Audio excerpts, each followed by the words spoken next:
So, hello, for those I do not know, thank you for joining us in our virtual space today for our last Power of Stories for this semester.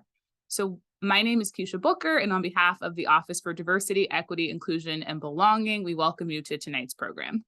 So, why is storytelling important? Well, stories have a transformative power that allow us to see the world in a different way than we would if we would encounter it on our own. Stories are an entry point to understanding different experiences of the world. Stories reveal truths, encourage exploration, generate curiosity, and more. They become a connective tissue between time, people, cultures, and experiences. Before we begin, let's first lay out the ground rules for tonight's program. We ask that you all engage in active listening, that you remain muted unless directly engaging with the moderator or the speaker, that when possible, you have your cameras on. When the time comes, we ask that you speak from your own experience. Do not be afraid to disagree, but do so respectfully. Participation is by choice. Do not invade the stories of others. Our goal is always to try to gain a deeper understanding, not always to agree. We ask that when you are engaging, you speak up, but not over the stories of others, and that you're conscious of your body language when your camera is on. Without further ado, I'm also going to introduce tonight's speaker. So please join the Office for Diversity, Equity, Inclusion, and Belonging for the Power of Story series, Igniting Compassion, a journey of passion, purpose, and serving the homeless community. This session will be conducted by Quincy White, Four Oaks Service and Training Center Executive Director and nonprofit professional. With over a decade of dedicated experience managing homeless programs and shelters, Quincy White embodies a unique blend of visionary leadership and profound expertise in the field. Quincy has demonstrated an unwavering commitment to enhancing the lives of homeless individuals. Under Quincy's guidance, the programs and initiatives he oversaw grew remarkably in size and scope. He has passionately fostered positive engagement with homeless citizens, championing the mission to create a secure haven that empowers individuals to achieve greater independence and self-sufficiency. Quincy's strategic initiatives include establishing monthly job fairs, mobile thrift stores, peer support groups, mindfulness programs, and expanded range of medical services reflect his proactive approach and dedication to holistic support. During the challenging COVID-19 pandemic, he spearheaded the creation of essential programs like Free Storage Initiative, collaborated with Newport News Youth Build, and initiated vital AA and NA support groups, showcasing his deep commitment to comprehensive care and support. Before becoming executive director, Quincy held key leadership positions in Volunteers of America, Chesapeake, and Carolinas, making significant contributions as the director of homeless services at the Residential Program Center and as a shelter director of Stepping Stones Family Shelter. Quincy's dedication to serving people experiencing homelessness extends beyond his professional endeavors. He founded Mercy Movers, a nonprofit moving company offering free moving services to homeless individuals and families. Quincy's academic foundation includes a Bachelor of Science degree from Lynchburg College. Recognized for his outstanding contributions, Quincy received prestigious accolades such as Nonprofit of the Year honors from Rockville, Maryland, Chambers of Commerce, and Nonprofit Partner of the Year from Montgomery, Maryland, Coalition of the Homeless. These honors reflect his exemplary leadership and his tireless dedication to improving the lives of those experiencing homelessness.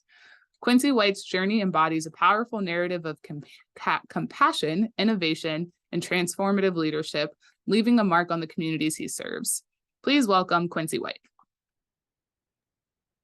Thank you, Ms. Booker, and good evening, everyone. I know you all are about to go into your winter break, so I'm going to try my best to keep my presentation succinct. I have a lot of slides with a lot of information, but my hope is that this could be more of a conversation and we could kind of talk through the homeless issue, the housing crisis in our country, as well as some of the services and initiatives that we've implemented here at Newport News and throughout my career that have assisted the homeless population. So to the presentation, Igniting Compassion, a journey of passion and purpose in serving the homeless community. Again, I'm Quincy White, and I'll dive right into it. So, of course, our first slide provides our table of contents.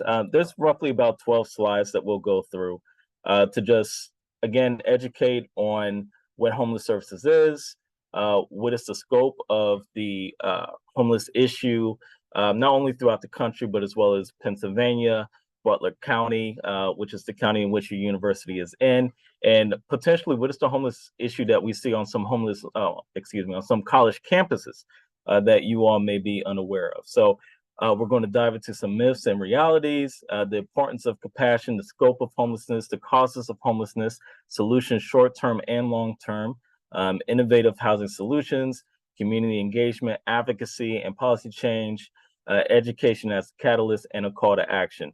Of course, I'm going to sprinkle in some personal stories throughout my career as well, just to bring everything back home. So to our next slide. All right, so understanding the faces of homelessness. I have a brief quote here. So before you ignore another homeless person on the street, just remember that that could be someone's father or someone's mother, and they have a story. Homelessness takes many forms beyond living on the streets. Factors include mental illnesses, addiction can contribute to the problem. There are homeless veterans families who were evicted from their homes, who were foreclosed on, people with sudden medical expenses, etc.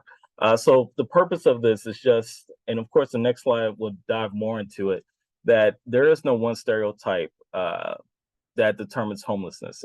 It could be a range of populations, a range of demographics, both urban and rural. So, for example, in my current role as executive director of 4 Oak State Service and Training Center, just to give you a scope of what it is.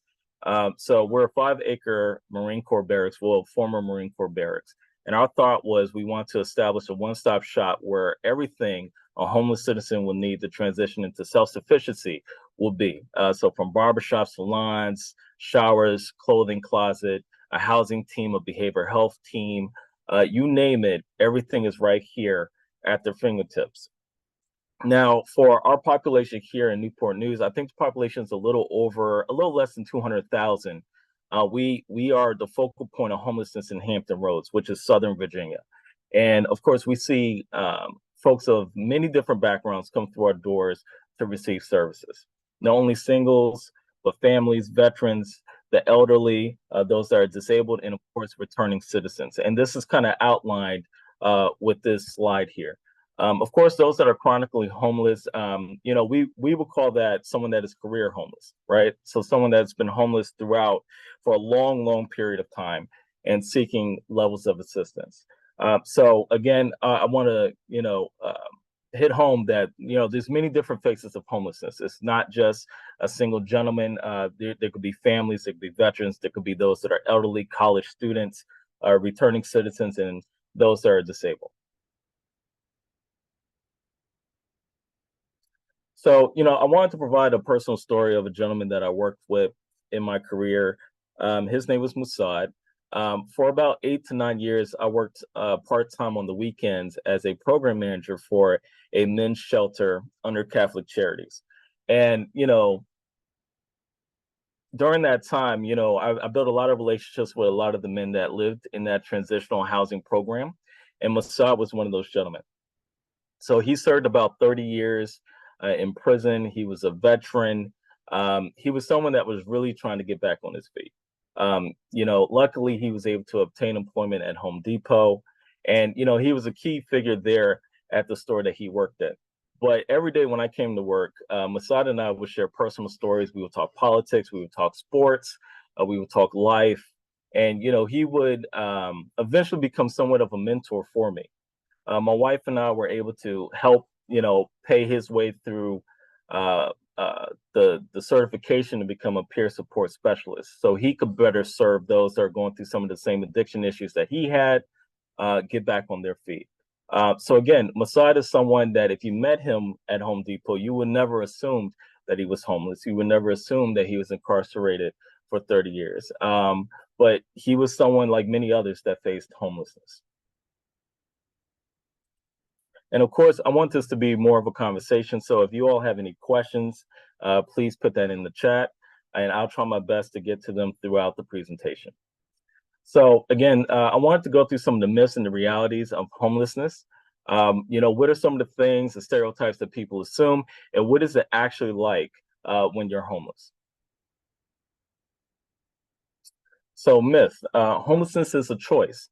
The reality is that there's many factors, including economic hardship, mental illness, addiction, domestic violence, and a lack of affordable housing that contribute to homelessness. It is often a result of systemic issues rather than a conscious choice.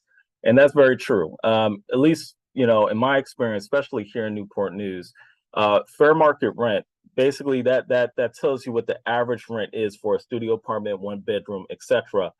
Maybe over $1,000. But let's say you're working a minimum job, a minimum wage job, or you receive benefits from the government, maybe disability, etc. And you're receiving a check for, let's say, $900 a month. You can't afford a one bedroom apartment. A lot of times we have to work with our clients to get into rooming houses. And what you see is that, unfortunately, in some of these rooming houses, you may have a bed well, you may have two beds actually in one bedroom going for $800 a piece. So you can imagine how difficult it may be for someone to get out of this hardship and find a affordable place to live. Luckily, we rely on housing vouchers to kind of supplement the cost that folks may accrue when moving into some of these units. But it's still extremely difficult to house those that are homeless, even with income. Myth, homeless individuals are lazy or unwilling to work. The reality is that a significant number of people experience homelessness or actively seeking employment. Structural barriers, mental health issues, and a lack of resources can hinder their ability to secure stable employment. So luckily here at Four Oaks, we have a monthly job fair, and we work with local employers. And we actually have the largest employer in the state right down the street from us here at Four Oaks, which is the Newport News Shipyard. And we work with employers to come here once a month to really engage our clients to find employment. These are employers that are willing to give uh, opportunities, second chances to those that may have some barriers in their backgrounds. So luckily during my time here, we've seen a lot of success with our job fairs and our Bike Back to Work program. So if you're homeless, you find employment, we'll provide you a free bike to get back and forth to work. It's a healthy way to get back and forth to work. It's less of a burden on public transportation. And we also provide bus passes to get folks where they need to go. But this is more of a healthy way for folks to get back and forth. And it's an incentive for folks to find employment. Another myth, homelessness only affects single adults. As I mentioned before, there are many faces of homelessness, not just one stereotype that fits the mold. So homelessness impacts individuals, families, and youth. It is not limited to a specific demographic, and a variety of circumstances can lead to homelessness. Another myth, homelessness is only an urban problem. As I mentioned before, you could see homelessness in affluent neighborhoods, in urban settings, or rural settings. A lot of times in the affluent community, the homeless will, try their best to kind of hide away, if that means living in the woods or having an encampment that is less visible to folks because they would stand out more in that affluent community. But best believe, regardless of how affluent the community is, how rural a community is, or how urban, there is a homeless population in any region. Another myth, homelessness is primarily a result of substance abuse. Substance abuse could be a factor, but it's certainly not the only factor. But it's not the sole cause of homelessness. Mental health issues, economic instability, and a lack of affordable housing also plays a significant role. And we're starting to see a common theme in some of these realities versus the myths that there's a lack of affordable housing stock that leads many to become homeless. Myth, homeless people are dangerous or criminals. Reality is people experiencing homelessness are not inherently dangerous. Stereotypes could lead to fear and mistrust and can further isolate individuals who are already vulnerable. I could tell you there's a lot of good folks that have become homeless. In my career, I've built a lot of friendships with folks that, unfortunately, I fell on hard times. A quote I will use is something I hear all the time and something I remind my staff of is that many of us are one paycheck away from being homeless. So, a lot of good folks, unfortunately fall on hard times. But again, it's up to us service providers, the community, good stewards of the community to provide the resources and the initiatives and programs needed to get people back on their feet. Myth, providing shelter solves homelessness. That's one part of it. While shelters are essential for immediate relief, addressing homelessness requires a comprehensive approach, including affordable housing, mental health services, addiction treatment, and employment assistance. And again, that's something that we aim to solve here in Newport News by creating Four Oaks, is having everything a person would need to get back on their feet. Even though shelter is crucial, it's not the only piece. Advocating for additional affordable housing is probably the best long-term solution to solving this issue. Next myth, homelessness is a short-term problem. For many individuals, homelessness is a long-term or reoccurring challenge and often requires sustained support and systemic changes to address root causes effectively. So something I tell my staff, our housing team, is that we need to really focus on the barriers that have led this person to become homeless. You can only imagine you're taking someone that was homeless for 20 years and you're placing them in an apartment by themselves. That could be really traumatic for that person. They may not be used to what that structure looks like. So us as housing professionals have to work with individuals that are chronically homeless to kind of break bad habits, work with them to get through some of the barriers that they may have so that when they are housed, they're able to sustain themselves long term. Next myth, all homeless individuals panhandle or engage in illegal activities. As I mentioned before, this is very far from the truth. Many folks that are homeless honestly do have income. It may be a very limited income. The housing market may have priced them out, and therefore, unfortunately, they weren't able to find a unit that they could afford. Next myth, homelessness cannot be prevented. With effective social policies, affordable housing initiatives, and support services, homelessness can be prevented or mitigated. Proactive measures can address the root cause and create pathways to stable housing. I firmly believe in this. So advocating for additional affordable housing, assuring that affordable housing is increasing at the same rate that homelessness is increasing, could surely at least put a dent in the issue. So another story. So when I was the shelter director at Stepping Stones Family Shelter, we actually had a Harvard-educated lawyer and family come to our shelter. Of course, he fell on hard times. A divorce and other things kind of led to him being homeless. But this was an Ivy League educated lawyer that was in our shelter, trying to figure it out. Part of that was humility, right? This person was well established, working for a very prestigious law firm, and having to be homeless was a real gut punch for him. So for him and his family. So going through that process, having these long conversations with this gentleman, so that he could kind of break through and get back on his feet, was not only an amazing experience for me, but it was really amazing for him. And working with him to divert him to be with other family members, to get his family off the street, was an amazing accomplishment for our staff. So, Ms. Booker, I wasn't sure if there were any questions in the chat. I wanted to pause for a moment.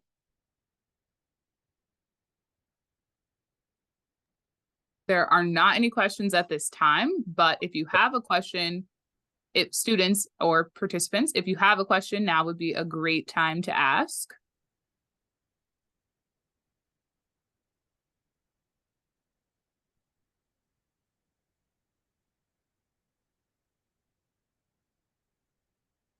Okay.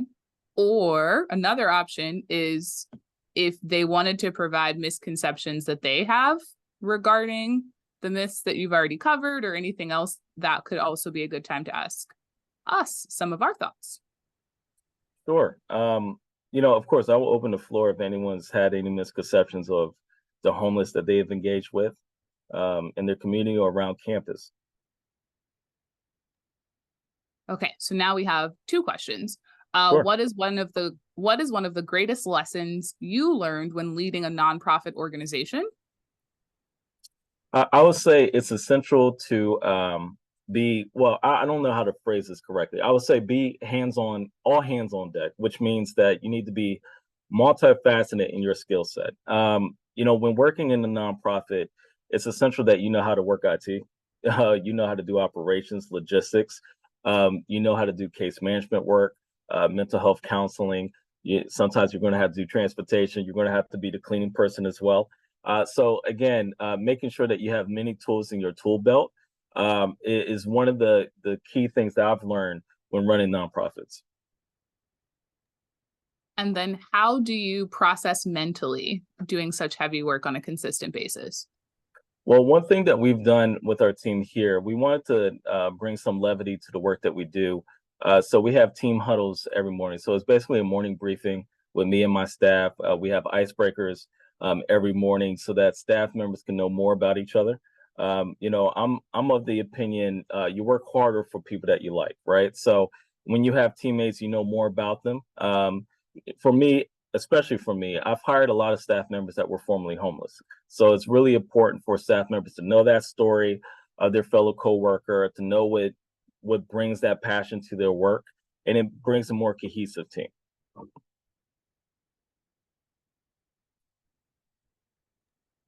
Okay, that's what we have so far. Okay, perfect. So I wanted to speak on the importance of compassion. Of course, this is a theme throughout my presentation. What has brought me to this line of work, and why am I so passionate about it?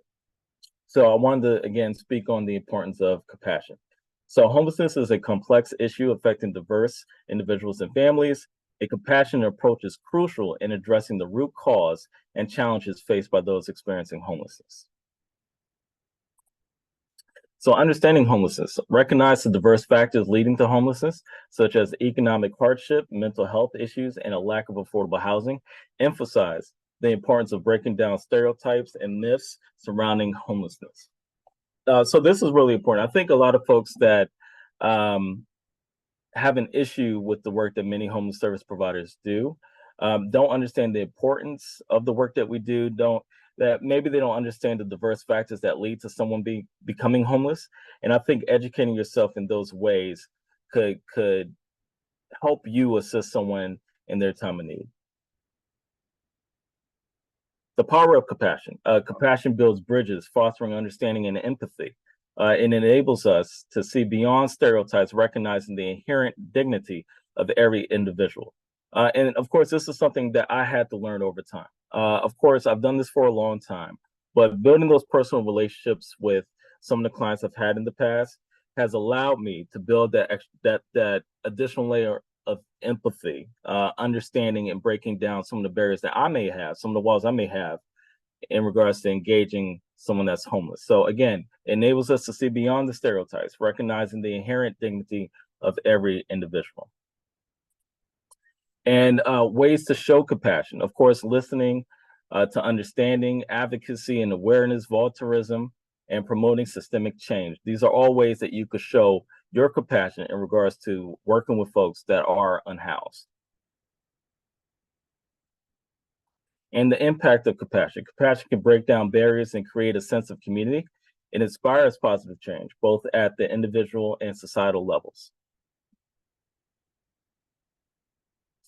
So this is just to give you a scope of what the homeless issue is throughout the country. So nearly 500,000 people are facing homelessness in America.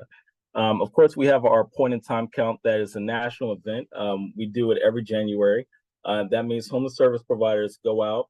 It's typically overnight. We go out in the community and we try to engage those that may be living in encampment sites, sleeping on the street, to get a hard count of how many homeless are in our community. So last year we did it here in Newport News. We have roughly 300 individuals that were considered homeless. That's a slight increase that we saw over the last couple of years, and of course the pandemic played a huge role in that. But yes, 500,000 people in our country are facing homelessness. So to break it down further, just to give you an idea of what it looks like on college campuses, what it looks like in the county that your university is in, and of course in your state. So roughly 14 to 17% of college students expressed that they were homeless. So you know that's really heartbreaking, right? So that some of your fellow students may be housing insecure, might be homeless, maybe, looking for that next meal to eat. And, it's important for you all as college students to, understand that there may be peers of yours that may be going through this issue. Of course, in Butler County, there are roughly 390,000 residents in your county, and I believe it was about 308. It's similar to what we have here in Newport News are facing homelessness in your county. And of course, statewide, you have about 12,000. So that's not the highest in the country. Obviously, the Bay Area, New York City, Philadelphia, a lot of major cities on the East Coast have far larger homeless populations. But still, I believe that's roughly, I think it was the 38th highest homeless population in the country in Pennsylvania. So, of course, there's a lot of individuals that are in need of help. Uh, it would take young people like yourself to come up with new initiatives, programs, ideas to engage these individuals to get them off the street. So, of course, I'm not going to read this entire thing, but we did discuss this early on in the presentation. What are some of the causes of homelessness? So, a lack of affordable housing, economic factors, poverty, mental health issues, systemic racism and discrimination, incarceration, lack of social support, as well as a lack of access to healthcare. So some solutions short term, many of these we have tried our best to address here at Four Oaks, which is emergency shelters, rapid rehousing. Last fiscal year, so that would have been, what is that, July 1 to June 30th of 22, we housed about 208 households. So, we are working actively to, engage folks and rapid rehouse folks as quickly as possible. So rapid rehousing is essentially providing first month's rent and security deposit, as well as short-term wraparound services and case management to ensure someone is able to sustain themselves in their housing. So homelessness prevention programs. So essentially that is if you're housed and you're unable to afford to pay rent and you're about to be evicted, there are funds available to prevent you from becoming homeless. So we may be able to pay for your rent to keep you and sustain you in your housing. So of course, day centers and drop-in services, that's what we are here at Four Oaks. So we're very proud of that. We're open every single day, regardless of holidays, rain, sleet, snow, hurricanes, we're always open to provide services to our homeless population. Mobile outreach units, as what was mentioned earlier, when we had our mobile thrift store, our mobile food truck, it was because we had to shut down operations briefly due to the height of the pandemic. So, but we still wanted to engage our homeless population. So we do have vans here. So we went out and we know, because we're very familiar in our city with where the large enclaves are of our homeless citizens are in our city, we could go out and engage them, provide meals, clothing, etc. During the hotter months, we were providing waters as well. So, we also have a care team here, which is a mobile mental health unit. So if there's anyone that's facing any type of mental health crisis, this unit will be deployed to engage with that person from a more trauma-informed approach, to really engage in a softer approach to give them the help that they need. So meal programs, legal aid services, employment assistance, transitional housing programs, collaboration with local organizations. Again, that's our purpose here at Four Oaks, is to be a hub of homelessness in our region. So we have about 40 partners that are housed here at Four Oaks. So every service that you can imagine is at someone's fingertip, all in one place. And you'll see other cities try to duplicate this model. So some long-term solutions. So of course, affordable housing initiatives, the housing first approach, that means regardless of barriers, regardless of the income, we're going to try to house someone as quickly as possible. Supportive services, education and job training programs, universal healthcare access, social security, social safety nets, public policy, advocacy, education and awareness campaigns, and social impact investing. So again, investing in affordable housing, investing in more programs such as Four Oaks, investing in homeless service providers to provide the services that are needed to engage the unhoused population. So some innovative housing solutions that we have looked at here in Newport News include tiny homes and micro units. You will see in cities such as Nashville, Minneapolis, and others, they have built tiny home communities to try to mitigate not only the cost of housing, but to mitigate the homeless population. Same thing, modular and prefabricated housing, adaptive reuse and existing structures. So a lot of times the municipalities will own city property. This could be, abandoned buildings, hotels, etc. And really try to build those up to be maybe SROs, which is single room occupancy units, studio apartments, or homeless shelters. Again, I mentioned the Housing First initiatives, community land trust, employment linked housing. And, I'm actually transitioning into a new role as Chief Housing Officer for the town of Hilton Head.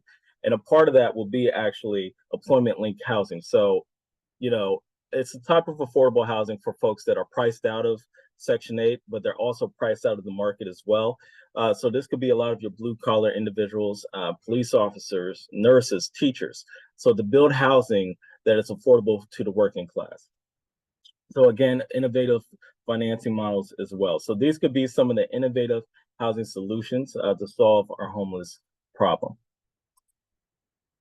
And of course, community engagement. I'm not going to run through all these slides, but as you know, volunteering at your local service providers, having some community forums, town hall meetings, public awareness campaigns, community cleanup events.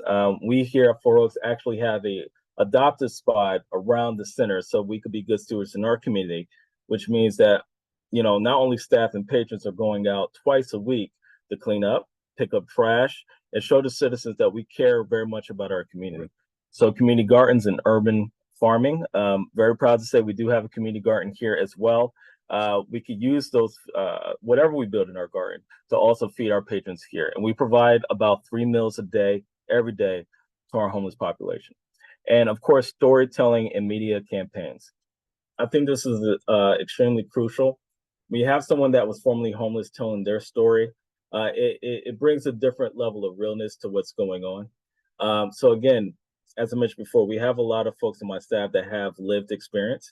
It's good for them to be able to ground some of the pie in the sky ideas, myself or other staff members may have, and they could tell their story. We could relay their story to some of our patrons. And of course, our patrons that have been housed successfully could come back and mentor those that are still currently unhoused. Again, advocacy and policy change at a higher level, lobbying and meeting with policymakers, providing changes to legislation, budget advocacy. That's a huge part of my role. We are a 100% city-funded program. So a lot of times I have to advocate to our elected officials for more programming to support additional programs. Media engagement, that could be, a full court media press, going out, letting folks know that there are services available for those that are unhoused, or opportunities for donations or volunteering. Again, education as a catalyst. So education is extremely important for those to be empathetic and compassionate about those that are homeless. Education is extremely important in regards to lobbying and advocating for additional resources, funds, programs, initiatives to those that are unhoused. So of course, you all participating in this workshop is a huge part of being more educated in regards to the homeless crisis that we face in our country. So I have a call to action here for you all. I have two. I have a call to action in regards to the communities that you may be from, as well as what you could do on your college campus to help those that may be unhoused. So, educate yourself, volunteer your time at local service providers, donate to local organizations, spread awareness, and advocate for policy change. And of course, on your college campus, you could assist in regards to building a clothing closet for, those potential struggling peers of yours, creating a food bank on campus, advocating to your university's leadership for childcare services, connecting with, local service providers in regards to building up a clothing and hygiene program for hygiene resources. There's a lot of things that you all can do on a college campus to not only advocate for those students that may be unhoused, but but to create an atmosphere of resources and services and programs to help those struggling students get back on their feet. And in conclusion, our exploration of homelessness and compassion, I hope, has illustrated to you the urgent need for additional advocacy, programs, and services. Hopefully, through this presentation, you realize there are many faces of homelessness. There are many myths that have been debunked. There are still many resources that are needed. There are many things that you could do on your campus. So I just want to appreciate, and thank you for the time before you go on your winter break to speak more on what I do and why I'm passionate about the work that I do. Thank you.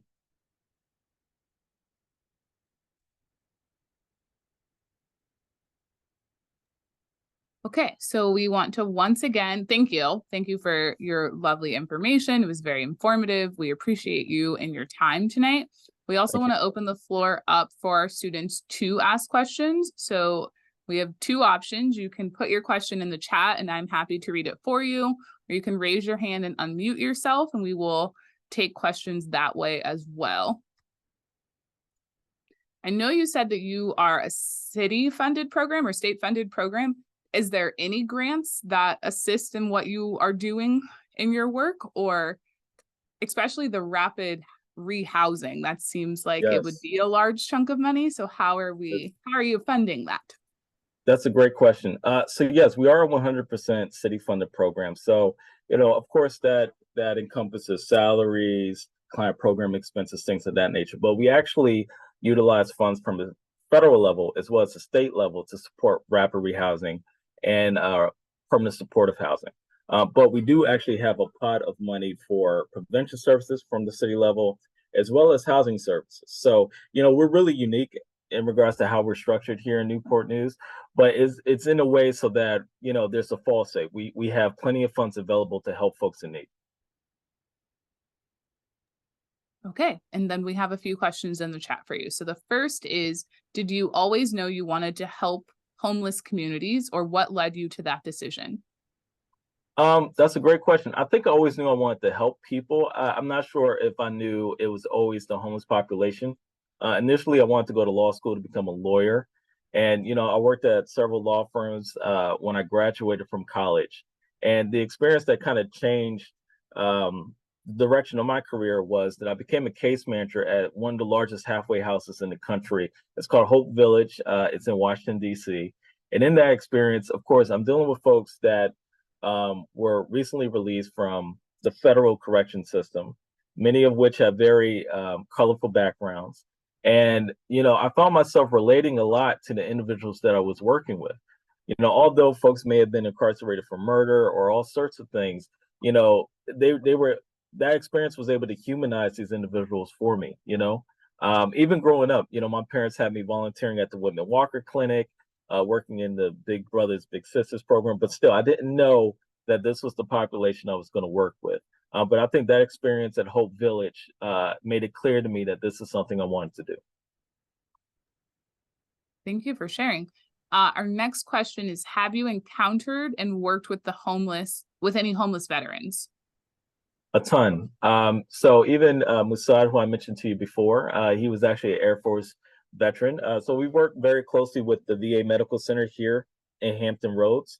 We've been able to expand that program for veterans here. So we have veteran employment services, veteran medical services, and of course, veteran case management services. So I want to say at least 15 to 20% of the clients that we have here are veterans. Of course, Hampton Roads has many military bases, Norfolk and throughout that surround us here in Newport News. So yes, many of our patrons are veterans. Okay, are there other questions?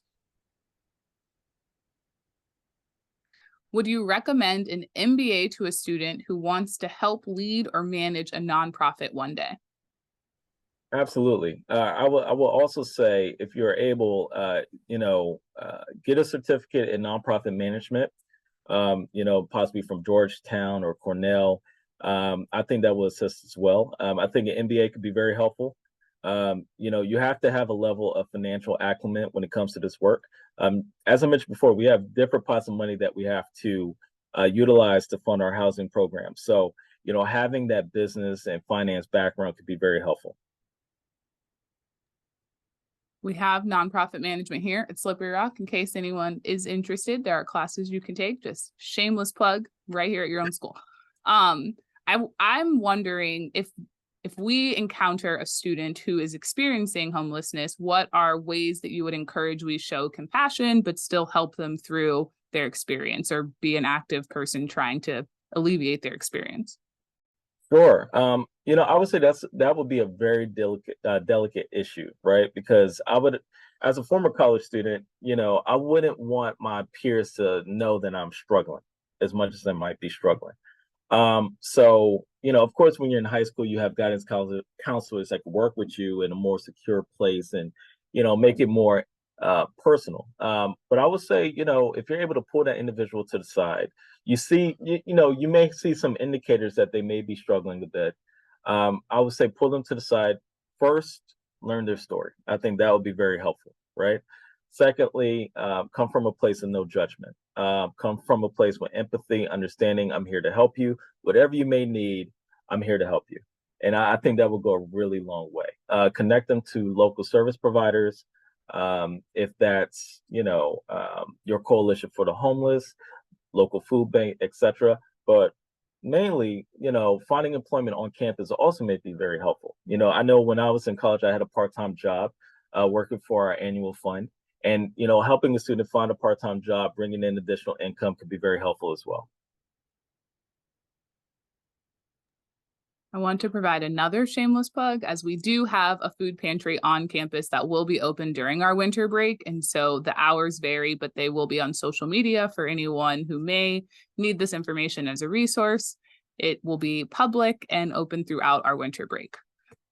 Any final questions before? Can you share any success stories? Yes. So as I mentioned before, last year we housed roughly 208 households with a limited staff. So that was a huge accomplishment for us. But as I mentioned before, Saab was someone that I think was a huge success personally for me. This is someone that was, incarcerated for an extremely long period of time. Someone that was able to turn their life around. Someone that was able to gain full-time employment, secure and keep that employment.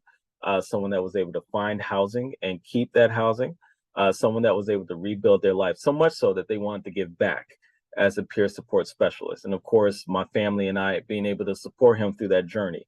This is someone that I still have contact with. I think of him now as a mentor to me in many ways because he's been through so many different situations. He could really help me through some of the different situations I go through. So I would say that was certainly a success story. But we've had many others. But that's one that sticks out to me.